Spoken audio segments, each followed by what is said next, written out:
Hello ladies and gentlemen, welcome back to the channel. My name is Mark Rohde, and in today's video we are going to be going over the top 25 best SUVs, best sport utility vehicles of all time. Why? Because we've been doing this kind of, not even really, but I just wanted to go over the top 25 random things. I did it with 90s supercars. Now we're going to do it with SUVs, but we'll do it with whatever. So if you guys have another idea for what you want to see, my personal, which I want to make that very clear by the way, this is personal opinion, not like a list based on performance or anything like that. It's just my personal opinion on what are the top 25 best SUVs of all time to me. Okay, I want to make that crystal clear. But yeah, if you guys have another recommendation for top 25 best whatevers you want to see me do next, let me know in the comment section down below, buddy. Okay, partner. Okay, friend. All right, dude. Let me know, man. Song of the day is different from what we usually do. It's called Smooth by Santana and Rob Thomas. It's a classic. Once you listen to it, you'll know exactly what song it is. But it's a classic rock song, I guess you could say, but go give it a listen if you like rock songs. It's not a rap song, you know, changing it up a little bit. I saw some comments, people being like, hey man, is all you listen to rap music? And I will be Doug Dimmadarned if my fans think that all I listen to is rap music. I have a very distinct palette when it comes to music, okay? I like all kinds of music. I like freaking 1800s folktale music, okay? Not really, but I like anything. So give me some shouts in the comments. Anyway, without further ado, let's get right into it. Number 25. And that is a little bit of a weird one, but hear me out. It's the Nissan Xterra. Listen, Nissan in general doesn't really make the coolest SUVs in my personal opinion. I've never been the biggest fan of old Nissan SUVs. I've always kind of thought they were what's the word the kids use nowadays? Mid. I thought they were a little mid at best, okay? But the Xterra is such a unique SUV, and in my opinion, pretty freaking cool, man. On top of that, from what I can tell online, they're pretty reliable. Are they like super fast or anything? No, I think they have like mid 200s horsepower, but that's the reason why it's number 25. You know, it's not the best SUV out there, but in my opinion, for its price too, it's a freaking cool one. Coming in at 23rd place is actually a classic SUV. This is actually, I wanted to bring this up. I forgot to mention it earlier though. This is actually one of those types of cars where I actually think they've gotten like cooler as time progressed, if that makes any sense. Like back in the day, most companies weren't making cool SUVs, at least not in my opinion. But nowadays, I feel like almost every company does, which obviously people are a little bit upset about that because, you know, it means that they're putting more effort into making sporty SUVs rather than sports cars. But the International Scout is a vehicle that's just been cool since the dawn of time. I'm gonna be honest, I don't know much about it. I don't know much about any SUV, but in games like Forza and stuff like that, I love how it looks. It's such a simple yet classic design, and it was a monster off-road. Coming in at the 22nd spot, however, is going to the wonderful Toyota 4Runner 5th generation, or the newest generation of the Toyota 4Runner. The 4Runner in general has always just been an absolute madhouse when it comes to SUVs. Like, they nail it. Toyota nails it with the 4Runner every generation. And I'm sick and tired of people acting like the new generation 4Runner isn't cool just because it's new. It is a really cool freaking car, man. I am a big fan of the new Toyota 4Runners. As a matter of fact, for their price, I have thought about it multiple times, like buying one and just using it as a daily. They're reliable, they look really good in my opinion, and obviously they're incredible off-road. Coming in at the 21st spot, however, is going to what is in my opinion the slightly cooler version of the Cullinan, the Mercedes G-Wagon 2nd generation.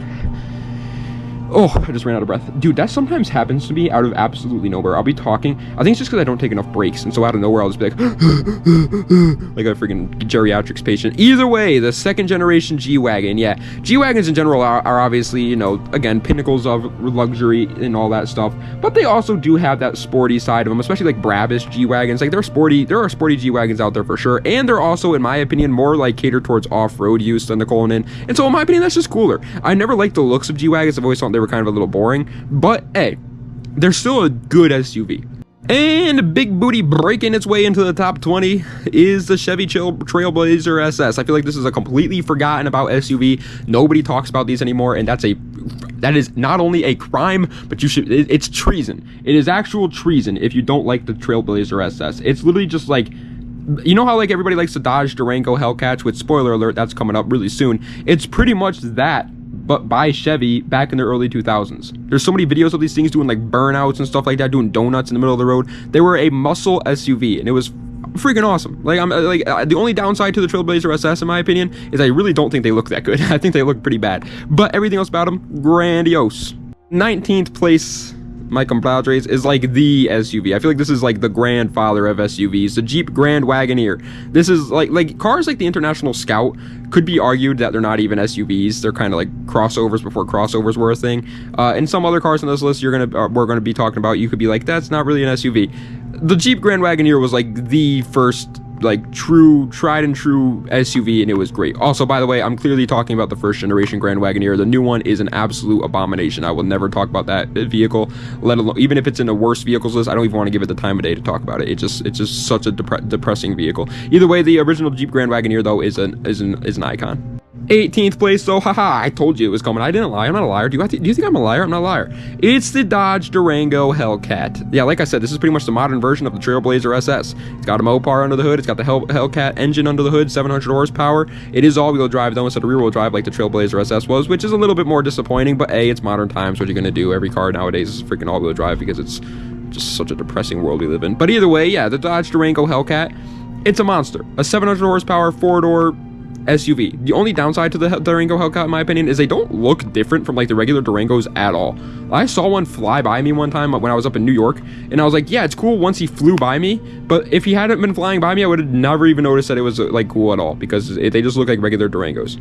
17th place is every like Instagram influencer's favorite SUV, the Lamborghini Urus. Yeah, for some reason the Urus has kind of like made its mark. I genuinely think it's just because the badge Lamborghini though. I'm gonna be 100% honest. Like, I don't think people even know what this car comes with, because I don't. All I know is it's pretty much a rebadged Audi, and in terms of looks, it looks significantly worse than what the Audi version of this car is. I'm just gonna say it. I'd rather have the Audi. Spoiler alert, but yeah, it's gonna be on this list because it's a much cooler vehicle than the Urus, in my opinion. I really do think these are overrated, but at the same time, they are still really good SUVs. I just think I think people really hyped them up way too much, especially for their price, man. I mean, if I had the money for a freaking Urus, I am not buying an Urus. Let me tell you that. As a matter of fact, if I had the money for an Urus, this is what I would buy. Coming in at the 16th place is the Cadillac Escalade V. Escalades in general are already really cool. They're like the American Cullinan, and much larger than that too. And I know it sounds crazy, but in my personal opinion, if I'm gonna buy an SUV, I want that thing to be obnoxiously long. I want it to be longer than the freaking Empire State Building. I want to pull up to places and have to take up 7 parking spots and everybody gets mad at me. And that's what the Escalade V is. It's yet again another vehicle where they put a high revving V8 that makes a ton of horsepower in it and called it a day. But the Escalade V also looks significantly better than those other ones, the Durango. And on top of that all, in my opinion, like I said before, the longer length and everything like that, like the true SUV status is awesome. Coming in at 15th place, however, is going to be going to the Ford Bronco Raptor. Yeah, I mean, this thing is just pretty cool. I remember when this vehicle got launched and people were like, it's nowhere near as cool as the first generation. I mean, dude, let's be honest. How often is a modern vehicle as cool as the classic vehicles? It just never happens. It has never happened in the history of cars, as a matter of fact. And so, yeah, obviously it's not as cool as the original Bronco, but it's still a cool vehicle, man. And these things are like, every time I see one, I'm always like, yeah, it's pretty nice. The original, like the regular old Ford Broncos, like the non-wide body ones, yeah, those ones are a little bit boring. And I think they even make EV versions of these now. I don't even want to talk about those, but the Bronco Raptor, I think it's a pretty cool car. And yeah, it gets like speed wobbles and stuff, but it's a freaking SUV. And coming in right after it, because I really just think that I should just mention it now, 14th place is the Ford Bronco first generation, the original Ford Bronco. Everybody loves these vehicles. Every freaking enthusiast out there wants a first generation Ford Bronco. Sydney Sweeney, for some reason, is building one with her father, and it just makes every man in the world love her that much more, because it's like, you're attractive and you're building a Ford Bronco. Like, that's just amazing. And yeah, the first gen Broncos, iconic, absolutely iconic. I think they're better than the newer ones. Obviously, they're much cooler than the newer ones, but obviously they don't do as much as the newer ones do, so that's obvious. You know, it's a question of what are you looking for, but they're still iconic SUVs. Coming in at 13th place is going to what I believe to be the most rowdy SUV we've talked about so far, the GMC Typhoon. It was a Cyclone, which is already a freaking absolutely monstrous vehicle, but SUV style. I don't even know why people call this thing an SUV. It's hilariously small compared to like other SUVs. It really isn't an SUV. It's not even really a crossover. It's almost like a hatchback, but it was a monster, and that's all that people care about, and that's all you should care about, because this thing was a racing just legend. It was a drag race beast. It was literally, again, this is why everybody is always like, oh my god, Dodge is so cool for putting Hellcat motors in minivans and SUVs. It's so wild. Nobody's ever done that before. Like, do you not know what GM used to do? This is crazy. Coming in at 12th place is a bit of a weird one, honestly. You might be like, what? But it's going to the Range Rover first generation. Yeah, the very first generation of the Range Rover, in my opinion, is the best one. I love it. I love these vehicles. They just look incredible. And they also had the whole, you know, off-road stuff nailed down to a T. I feel like most Range Rovers nowadays, they go more towards the luxury route rather than the off-roading route. Like, I'm sorry, but a Range Rover Evoque, if you mean to tell me that thing's off-road made, I don't believe so. I think it's a luxury made vehicle, clearly. The first gen Range Rover, though, that thing was just clearly like meant to be off-road, and I love that. It also just looks awesome. I love the looks of these. Coming in at the number 11 spot, though, is, in my opinion, one of just the most incredible SUVs ever made. The Jeep Cherokee XJ, especially for the price they are nowadays, man. You can find an XJ Cherokee for like $2. You go down the road and there's gonna be some guy freaking giving them out at tag sales. Everybody in the world has XJ Cherokees, and everybody in the world, for some reason, wants to get rid of them. They genuinely are, though, just really, really, in my opinion, incredible vehicles. In terms of reliability, they're probably one of the most reliable vehicles on this list. I just dropped my cracker package. But yeah, no, they're really reliable. They're incredible off-road. I was in one and went off-road with my buddy Zach. Dude, that was so much fun. Like, go off-road, go mudding with your boys one time. You'll understand why people love it. Breaking its way into the old top 10 is the BMW X3M. Yeah, you guys know me. I'm a big old BMW fan, and the X3M is a BMW freaking sports car, but in SUV terms. Like, how am I not gonna like that? I'm an absolute big fan of it. The only reason why I don't think the X3M is like gonna be the highest on this list is it is a little bit smaller than I would like. Like I said before, I like when my SUVs are larger. It's just kind of cool. You get a big old SUV. Like, that's what I feel like that's the whole point of buying SUVs. And so like the X3M is just a little bit too small. Speaking of large SUVs, though, number 9 is the Hummer H2. I'm putting the H2 here. I was thinking about putting the H1 on this list, but then I realized, I kind of thought about it, and I was like, would you guys classify the H1 as a SUV or no? Because obviously the H1 has the truck variant, and so does the H2, though. But the majority of the H2s are the SUV ones, and the majority of the H1s, I feel like, are the truck ones. On top of that, I feel like I know it's crazy to say, but I think I'd rather have the H2 than the H1, just because of like luxury and comfortability features. Like, an H1 is literally just a military Humvee for the streets, and I don't know if I'd want to drive that. The H2, on the other hand, actually has like regular features that you would expect in an SUV, and so I think I'd rather have the H2. I also like how they look. Coming in at 8th place, however, is going to be going to such a wacky looking one, but I love it. The Toyota FJ40. Dude, the FJ40 is such a weird looking SUV. It's weird. I don't know how else to describe it, but it's weird. This is like Toyota's very first attempt at making an SUV, and as we all know, Toyota is an absolute powerhouse in the SUV world now. And so you've got to pay homage to where it all started, and the FJ40 is just an absolute pinnacle for SUVs in the classics department. Coming in at 7th place, however, is like pretty much just super sporty. The Porsche Macan Turbo S. I know I'm kind of going back on my word here when I said I like larger SUVs when I put the Macan so high. But dude, this thing is freaking awesome. I'm sorry, but it's like just so cool. It's literally a Porsche 911 in SUV form. I've seen these things move before. Dude, you would not... They move crazy. They are very agile vehicles. Like, it's surprising. The Cayenne is the larger one, so I know you're probably thinking, well, where's the Cayenne? I feel like the Cayenne should be on this list. No, I think I'd rather own the Macan Turbo S, man. I just think it's like, if you're buying a Porsche, you're buying a Porsche for the handling aspect of it, and the Macan is obviously the better handling of the two.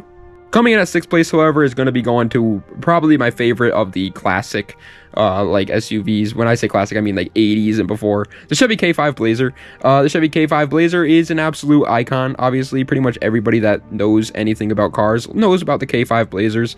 And in my opinion, they are better than the Broncos by a significant margin. And you want to know the reason why? Because I've been a Chevy fan ever since my dad pushed me out of his balls, and I'm supposed to like them, and I do like them. I like the K5 Blazer a little bit more than the Bronco. I think it just looks better. Sue me. Coming in at 5th place, however, is going to be going to the Mitsubishi Pajero Evo. Yet again, another vehicle that's actually really small. These are extremely small. As a matter of fact, they're only 2 doors. So the fact that they're even an SUV is kind of surprising, because it's like, why would you buy a 2-door SUV? Because it's a Mitsubishi Pajero Evolution, and it's an absolute rally monster. That's why you would buy a 2-door SUV. If you like rally racing, which if you don't like rally racing, I'm surprised you're even watching this channel, because I talk about rally racing all the time. I'm a big old fan of it. If you like rally racing, you're going to love the Pajero Evo. It's an Evo, like a Mitsubishi Lancer Evo, but in an SUV body. How is that not like just the coolest thing you've ever heard? All right, but coming in at 4th place is going to the Audi RS Q8, and it might be a little bit higher than you expected. And the reason why is because you know how like every once in a while when you see a car in real life, it just looks so much cooler than in like pictures and videos. It happens all the time. Every time you see a car in real life, you're like, wow, that's so much better looking than like I thought those cars would look. Well, I saw an RSQ8 in real life, and there's a lot of these vehicles on this list that I've never actually seen in real life, and so I think that's the reason why it's like so impactful on me. I was at a casino one time and actually saw it. But yeah, this is pretty much a rebadged Lamborghini Urus for like half the price, and in my opinion looks significantly better. I would much rather have the RSQ8. It's an absolutely gorgeous car. Audi makes incredible vehicles nowadays. I'd want one.